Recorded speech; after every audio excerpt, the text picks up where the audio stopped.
Have you ever dialed the wrong number and changed your entire life? That's what happened to Janelle Carter at 12:47 a.m. on a rain-soaked Tuesday night. Her hands trembled so violently she could barely hold her phone. Behind her apartment door, fists pounded against wood like thunder. She scrolled through her contacts. Building management, her mother, anyone who could help. Her finger slipped in panic and pressed a name she never meant to call. Adrian Blackwood, her CEO. The phone rang twice. He answered immediately. "Janelle? Why would you call me at this hour?" This shy girl who'd spent 3 years making herself invisible was about to become impossible to ignore. 12 floors below Adrian's penthouse office, Janelle stood frozen as Mark's voice cut through her door. "Janelle, I know you're in there. We need to talk." At Blackwood Capital, Janelle was a ghost. An administrative assistant who organized files, delivered coffee, and kept her eyes down. The corporate world barely registered her presence. Just another quiet worker bee in a hive of powerful voices. But Mark had always seen her. That was the problem. He'd been her boyfriend for 3 years, her prison guard for just as long. "I'm scared," she whispered into the phone, voice breaking. "He's outside my door. My ex. He won't leave. I don't know what to do." In his 20th floor office, Adrian Blackwood stood so fast his chair rolled backward. He'd been reviewing acquisition reports, but something in her voice, small, fractured, desperate, obliterated every other thought. This was the woman who silently delivered his morning coffee with perfect precision, who organized quarterly reports without a single error, who moved through his company like a whisper. And now she was calling him, terrified, at midnight. "Stay where you are," he commanded, already reaching for his coat. "I'm calling security right now. Keep me on the line. Tell me what's happening." Behind her door, Mark's voice shifted from anger to something worse. That dangerous calm that always preceded his cruelty. "You can't hide from me forever, Janelle. You know that." But on the phone, Adrian's voice cut through her terror like a lifeline. "You're not hiding anymore," he said firmly. "I'm on my way." What Janelle didn't know, what she couldn't have known, was that Adrian Blackwood had been watching her for months. Not in the way Mark watched her. Not with possession or control. Adrian had noticed something else entirely. 3 weeks ago, she'd left a financial report on his desk. Routine quarterly analysis. But paper-clipped to it was a small yellow note in her careful handwriting. "Sir, the debt ratio on page 14 may need verification. The numbers seem inverted." She'd been right. That single note had saved his company $3 million. He'd asked HR about her. "Janelle Carter? Oh, she's just an assistant. Been here about 6 months. Very quiet. Does good work. Just an assistant." But as Adrian drove through rain-slicked streets toward her building, he knew the truth. This shy girl wasn't invisible at all. She'd just been forced into the shadows by someone who feared her light. Tonight, that was about to change. What Adrian was about to discover in her apartment would prove that the quietest voices often carry the most extraordinary gifts. 6 months ago, Janelle walked into Blackwood Capital as an administrative assistant, filing copies, meeting prep. Standard entry-level work for someone who'd once been a finance prodigy with a 3.9 GPA. Her professors had called her intuitive, brilliant at risk analysis, but Mark Hayes had convinced her to drop out 3 credits short of graduation.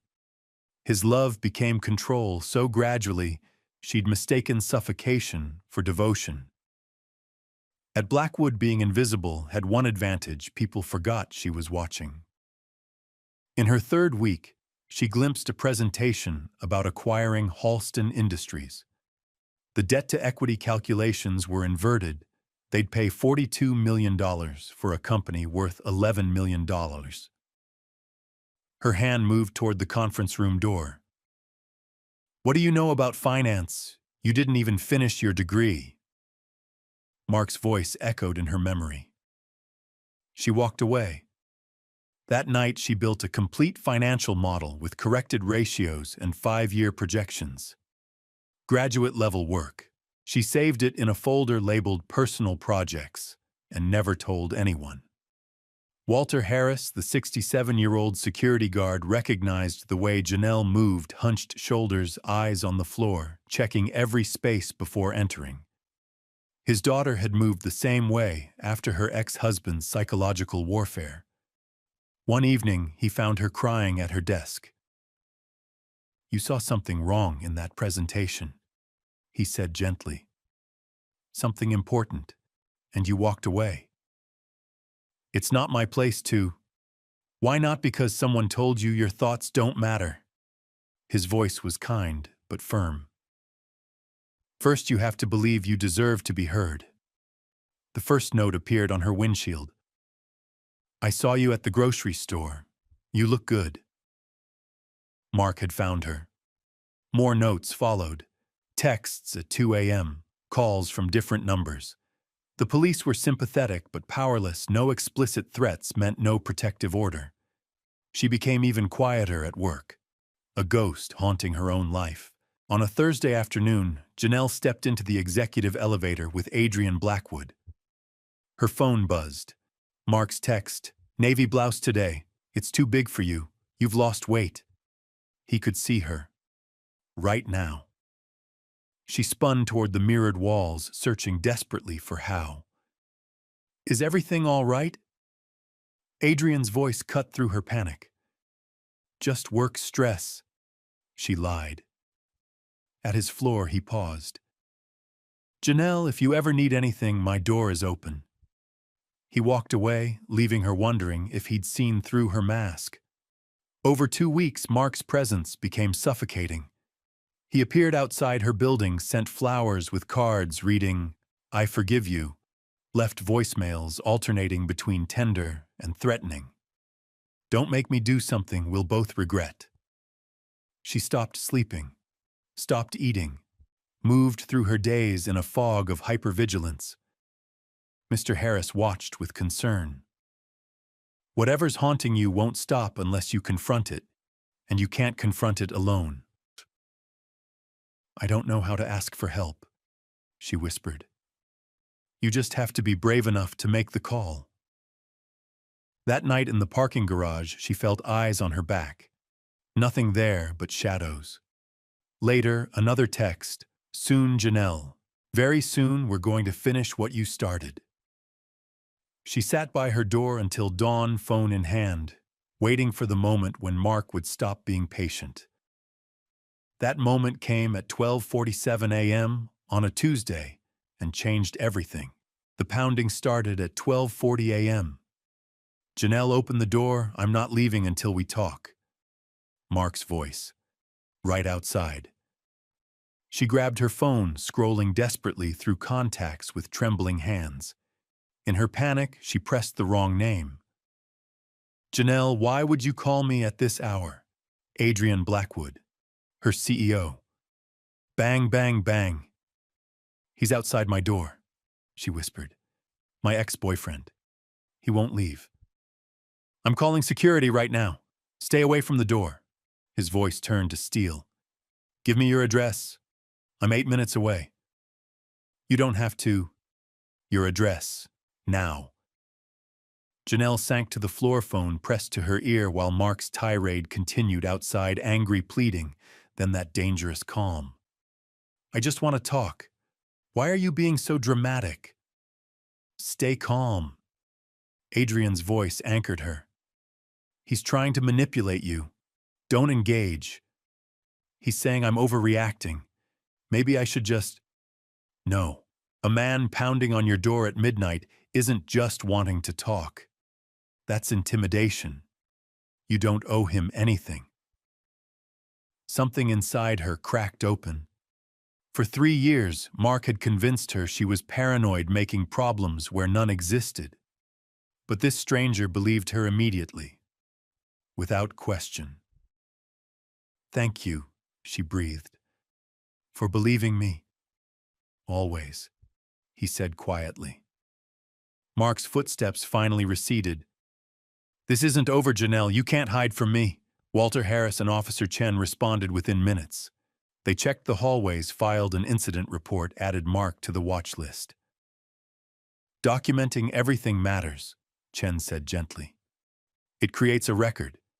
If this escalates, you'll have evidence." 20 minutes after her first call, Adrian arrived wearing jeans and a dark sweater so different from his tailored suits, she barely recognized him. "I'm so sorry you drove here. You're not fine. And stop apologizing for needing help." His eyes scanned her face. "Can I come in?" After security left, silence settled between them. "How long has he been doing this?" Adrian asked. 2 weeks of notes, but messages constantly since I left him 6 months ago." She wrapped her arms around herself. "We were together 3 years before that. And he won't accept it's over. He keeps saying I'm not thinking clearly, that I'm making a mistake."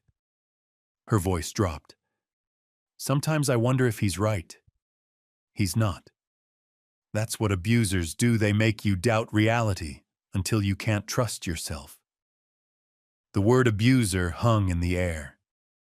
She'd never called Mark that. But hearing Adrian say it made something click into place. Adrian's attention shifted to her desk in the corner. Papers, spreadsheets, financial models. He picked up the top sheet. "This is a complete analysis of the Halston acquisition, with corrected debt ratios, multiple stress tests." His voice sharpened. "This catches the miscalculation that would have cost us $33 million. How did you see this? I used to study finance before I dropped out." "Why would you drop out?" How could she explain the slow erosion? "I was told it was a waste, that I wasn't good enough, that I should focus on more realistic goals." "Mark told you that." It wasn't a question. She nodded. "The quarterly reports you organize, you've caught 17 errors in 6 months. Every single one legitimate." His eyes met hers. "I've been tracking it. This level of analysis comes from someone with extraordinary talent, who's been systematically convinced she doesn't have it." "Why didn't you tell anyone?" he asked. "Because every time I thought about speaking up, I heard his voice telling me I was wrong, that I'd embarrass myself." Tears spilled over. And eventually I believed him. Adrian was quiet for a long moment. "My younger sister dated someone like that 7 years ago. He destroyed her career. She was a financial analyst who discovered his firm was running fraudulent schemes. When she tried to report it, he made her look unstable." His voice went hollow. "She had a breakdown. Barely leaves her house now." Dread pooled in Janelle's stomach. "What was his name?" "Mark Hayes." The floor tilted. "What? Mark Hayes, financial analyst, charming then controlling, tied to predatory investment schemes." His jaw tightened. "When I heard you say that name tonight, I knew. 7 years ago, before she'd met him. Your sister she's safe, but not the same." His voice held old grief and fresh anger. "And now he's moved on to someone else. Another talented woman in finance. Another person he's trying to destroy before she can threaten him. A pattern. Deliberate. And she was just the latest victim in a long line." But what Adrian did next would transform Janelle from victim to victor if she had the courage to let him help. "I need to make a call," Adrian said, pulling out his phone. "If you're comfortable with it." He dialed. "Jeremy, complete background check on Mark Hayes. Employment financials, legal filings, associates. Everything." He paused. "Yes, I know it's 2 a.m. Priority 1. After hanging up, he turned back to Janelle. "My head of security. He helped investigate after my sister's situation. You think he's still doing the same things? I'm certain. Men like Mark refine their patterns." Adrian gestured to her models. They identify threats and neutralize them before they become dangerous. Janelle's hands fisted. I gave up my degree for him, made myself smaller and smaller until I disappeared. You're right here, and you're about to get your power back. 30 minutes later, Adrian's phone rang. His expression shifted to fury as he listened. Mark's been accessing your company email remotely for 6 months, forwarding confidential documents, acquisition targets, financial projections, client information. He showed her screenshots. Before you left, did he have access to your computer? Her stomach turned. He set it up for me, for security. He was installing spyware, keyloggers. Adrian's voice was ice. That's corporate espionage, federal crime. Look at the recipient's competitors. Mark's been selling our proprietary information. He paused. You had access to everything we were planning, and he stole it all. Adrian crouched in front of her. I need you to file formal charges. Criminal harassment, stalking, corporate espionage, unauthorized computer access. Work with our legal team. If I do that, he'll know you're fighting back. But if you don't, he'll do this to someone else. His voice was gentle but serious. My sister. Maybe others we don't know about. I'm scared. But tonight you called for help. That took extraordinary courage. He stood. Blackwood Capital will provide full legal representation. We'll file criminal charges and civil suits. We'll protect you. Why would you do all this? I'm nobody. Stop. You're the person who's been protecting my company for 6 months while surviving psychological warfare. His voice softened. You're the analyst who should have been leading our risk assessment team from the beginning, and you deserve justice. I don't feel strong. Strength is doing the right thing when you're terrified. You don't have to decide tonight. But the next woman he targets deserves to be protected. At dawn, Janelle started writing. Every instance of Mark showing up, every threatening message, every note, every manipulation. By 8 a.m., she had 23 pages of evidence organized chronologically. Her hands had stopped shaking. She called Adrian. I'll do it. I'll file charges. I'll testify. I'll have our legal team contact you within the hour. Adrian, thank you for believing me. You were never crazy.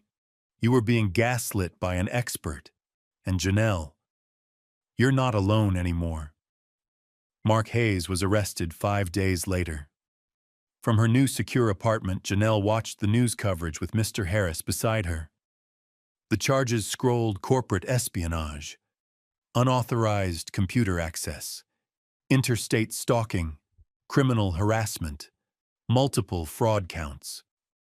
Authorities say Hayes targeted several women over the past decade following a similar pattern, establishing relationships with financially talented women, then systematically manipulating them while stealing proprietary information. Multiple victims have come forward, including Hayes' ex-girlfriend from 7 years ago. Adrian's sister, finally able to add her voice. How do you feel? Mr. Harris asked. Scared, relieved, angry, grateful. She paused. Free. For the first time in 4 years, I feel free. Her phone buzzed. Adrian legal team says the case is solid. He won't make bail. You're safe. Can we meet tomorrow morning? There's something I want to discuss. What time? 9 a.m. My office. And Janelle. Bring those financial models. It's time the world saw what you can do. Janelle dressed in her best suit, navy, well-fitted professional. Not the oversized clothes she'd hidden in, but something that fit. Adrian's assistant smiled warmly. Ms. Carter, Mr. Blackwood is expecting you. I've spent 5 days reviewing every piece of analysis you've done. Adrian began. Every error you caught. Every insight you provided. He slid a folder across his desk. My head of risk assessment is retiring. I'm offering you the position, Senior Risk Analyst, your own team, a salary that reflects your actual value.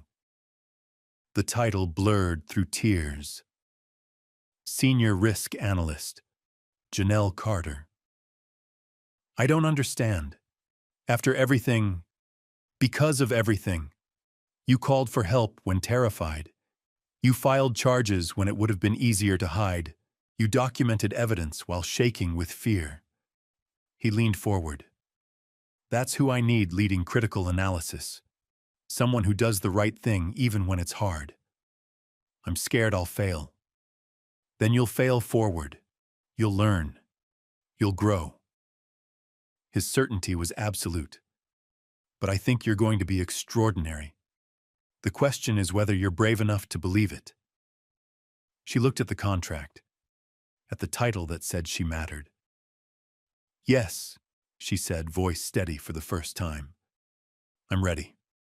And with that single word, the shy girl who'd called the wrong number stepped into the life she'd always deserved. Janelle's reflection looked different. The perpetual apology was gone, replaced by quiet determination. She clipped her new badge to her blazer, Senior Risk Analyst, Janelle Carter. Rebecca Chen, lead analyst, greeted her warmly. After the Halston analysis you did, we've been wondering who the mystery analyst was. We're grateful you're here. Inside her corner office, her name already on the door, Janelle looked at the triple monitors and windows overlooking the city.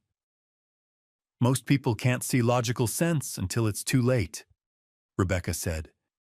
You see it early instinctively. That's invaluable. In her first team meeting, Adrian asked for her assessment of the Morrison portfolio. Every eye turned to her. Mark's voice echoed, "You don't know anything. Don't embarrass yourself." But she saw the pattern everyone else had missed. The debt structure is fundamentally unsustainable, she said, voice clear. They've obscured it across subsidiary entities, but when you trace the ownership structure back, it all consolidates. Within 18 months, they'll have to liquidate core assets. Silence. She's absolutely right, Rebecca said. How did you see it? The holding company registration dates all within 2 weeks. That's not organic growth. That's deliberate structure designed to hide consolidated risk. Adrian's eyes met hers. Pride, recognition, respect. Excellent analysis. I want a complete risk assessment by end of week. For the first time in years, she could breathe fully. The work became her foundation. Every morning she arrived hungry to learn. Every evening she stayed late developing her instincts into refined expertise. Mr. Harris still worked evening security, stopping by with coffee on some nights. Look at you, he said 8 weeks later, standing tall, speaking up. It still scares me. I keep waiting for someone to tell me I don't belong. That's his voice, not yours. What does your voice say? My voice says I've earned this, that I deserve to be here. Then listen to that voice. It's the only one that matters. The trial. 3 months after his arrest, Mark's trial began. Janelle sat in the witness stand, wearing confidence like armor. The defense attorney tried to rattle her. You claim you were manipulated, yet you seem very articulate today. She looked directly at the jury. Psychological manipulation doesn't make someone stupid. It makes them doubt their own intelligence. For 3 years, every insight I had was dismissed. Eventually, I stopped trusting myself at all. She paused. Mark Hayes is skilled at identifying talented women and systematically destroying their confidence before they can threaten him professionally. The jury deliberated for 3 hours, guilty on all counts. Janelle didn't feel triumphant. She felt exhausted, relieved, and finally free. Outside the courthouse, Adrian waited. My sister watched the trial proceedings via livestream. She called me last night. His voice roughened. Watching you testify helped her. She's starting therapy again, talking about maybe returning to work. Tears blurred Janelle's vision. Tell her she's not alone. She wanted me to tell you thank you for being brave when I couldn't be. You gave me hope that healing is possible. Life found a different rhythm. Janelle moved to a brighter apartment, reconnected with her mother, started trauma therapy. At work, she thrived. Adrian consulted her on major strategic decisions, brought her into investor meetings, trusted her judgment. You're a natural leader, Rebecca said. You should consider the management track. One evening, Adrian knocked on her office door. Still here. He studied her spreadsheet. What's your instinct telling you? That they're manipulating asset valuations. But I need more evidence. Keep digging. Your instincts are usually right. He paused. There's a shareholders' gala next month. I'd like you to attend as our head analyst. Head analyst, but Rebecca is being promoted to VP. She recommended you. The board approved unanimously. I've only been here 4 months. And you've accomplished more than most analysts do in 3 years. His voice softened. You deserve this, Janelle. Stop questioning whether you're worthy. 3 days later, her phone buzzed. First coffee as our new head analyst tomorrow, 7 a.m., before the chaos starts.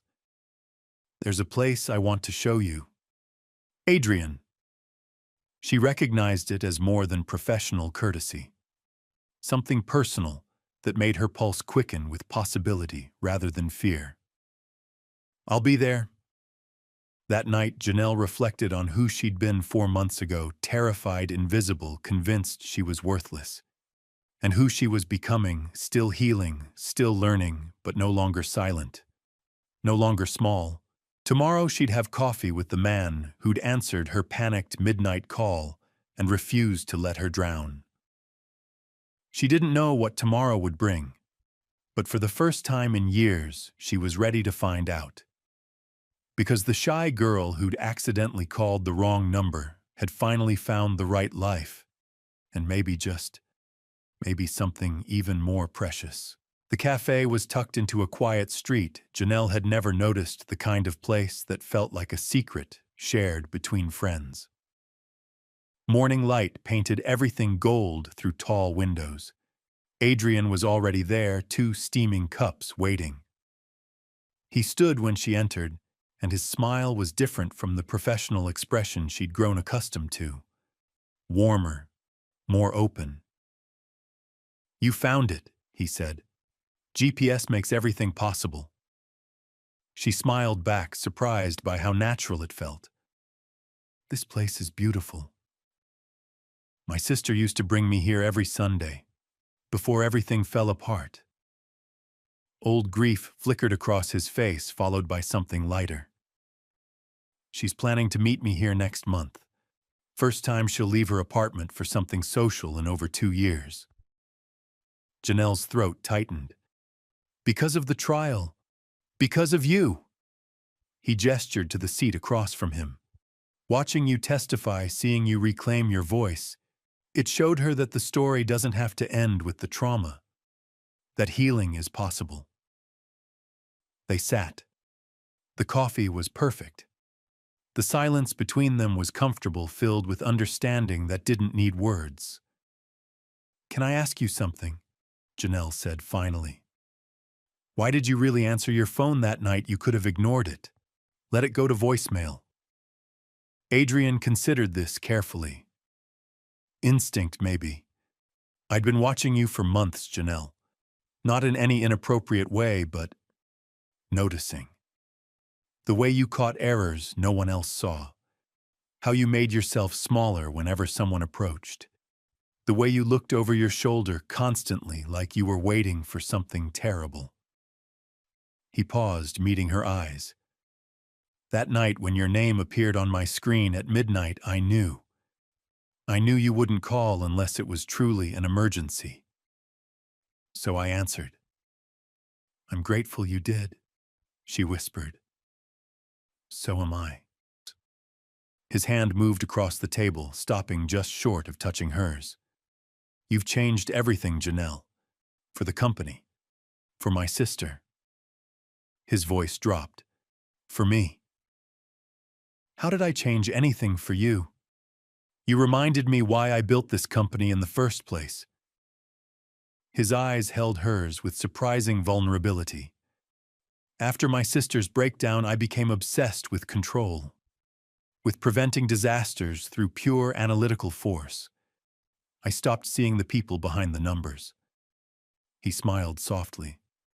Until you. You made me remember that behind every risk assessment, every financial decision, there are human lives, human stories. You reminded me to see people again. Adrian, Janelle said carefully, heart hammering. This coffee, it's not just about work, is it? His smile was warm and slightly nervous, an expression she'd never seen on him before. No, it hasn't been just about work for quite some time. Then what is it about? It's about the fact that when I think about the future of this company, I see you leading it. He paused. And when I think about my own future, I see you there too. If that's something you'd want. 6 months ago, she would have panicked. Run. Convinced herself she wasn't worthy. But she wasn't that person anymore. I want that, she said softly. But I need time. Therapy, healing, figuring out who I am without fear defining every choice. I understand, and I can wait. His certainty was absolute. I've waited 35 years to meet someone who sees the world the way you do, with both analytical precision and deep compassion. I can wait however long you need. Thank you, she breathed, for seeing me, for believing me, for answering that call. Always, he said simply. You thought you called the wrong number that night, Janelle, but somehow, it was exactly right. The shareholders' gala was everything Janelle had once feared: powerful people, high-stakes conversations, decisions that shaped millions. But she moved through it with confidence now, head high, voice clear, contributing insights that made investors lean forward with interest. Rebecca appeared with champagne, her smile proud. You absolutely crushed that presentation. The board is already talking about implementing your risk forecasting model company-wide. It was a team effort, Janelle said automatically, then caught herself. But thank you. I'm proud of what we built. That's growth right there, accepting praise. Rebecca clinked her glass. Two invisible gifts finally becoming visible. Across the room, Janelle caught Adrian's eye. He was deep in conversation with major stakeholders, but his attention kept drifting back to her. When their eyes met, his smile was private just for her. Later on the rooftop terrace under stars, he found her watching the city lights. Tired? He asked. Happy, she corrected. A year ago, I didn't think happiness was possible anymore. And now I know that sometimes the wrong number leads you exactly where you need to be. She turned to face him fully. I'm ready, Adrian, for whatever comes next, whatever this is between us. His smile could have lit the darkest night. Then let's find out together. He offered his hand. She took it without hesitation. And somewhere across the city, in a modest apartment she'd lived in for 2 years, Adrian's sister watched the live stream of the gala. She saw Janelle speak with authority and grace, saw her brother smile with genuine joy for the first time since their family tragedy, and she thought, if she can rebuild herself, maybe I can too. The next morning she called a new therapist, made an appointment, took the first step. Healing ripples outward in ways we never expect. Mr. Harris retired with honors 6 months later.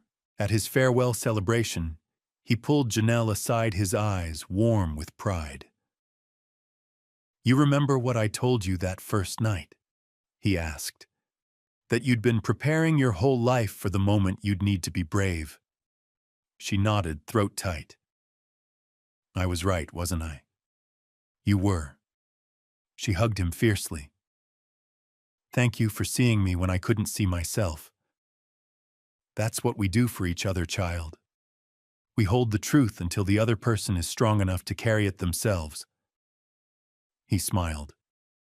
And now look at you, carrying it beautifully.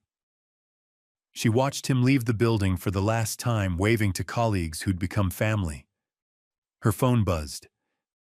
Adrian, dinner tonight. I have something important to ask you. Her heart fluttered with anticipation, not anxiety, with excitement, not fear. Yes, she typed back. Always yes. Whatever the question was, she was ready, because the shy girl who'd once been invisible had learned the most profound truth of all. She'd always been worthy of being seen. She just needed someone to answer the phone and remind her. And now she was becoming the inspirational woman she'd always had the potential to be.